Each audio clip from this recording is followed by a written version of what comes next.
The RBI governor unveiled the monetary policy today for the year 2010-11. The three policy rates, the cash reserve ratio, the repo and the reverse repo, were hiked by 25 basis points. Given the fact that the RBI governor himself sounded very cautious on inflation, this was a rather dovish policy and therefore was received with much enthusiasm by the stock markets, which went up by about 0.5% today. The GDP for the year 2010-11 has been pegged at 8% and year-end inflation at 5.5%. However, the RBI governor himself mentioned that there are many uncertainties regarding inflation, and the inflation figure could go anywhere depending on the southeast monsoon and of course if commodity prices were to shoot up in case of a global recovery.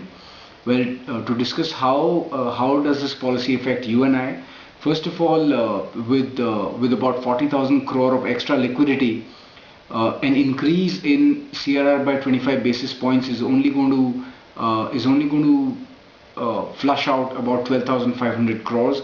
So there is ample amount of liquidity in the system, and therefore it is not going to impact interest rates. Therefore, the rate at which we earn interest on our deposits in banks is not going to change, but at the same time our EMIs are also not going to go up. So it's a pretty much neutral for retail depositors. As far as stock market investments are concerned, we have maintained all along that it's the global events that are going to move stock markets, and something like today's policy is not really going to impact the stock markets. The policy was very positive for the infrastructure sector. Many measures were announced for financing of infrastructure. For example, bonds having a residual maturity of more than 7 years can now be held in the category of held to maturity and need not be marked to market.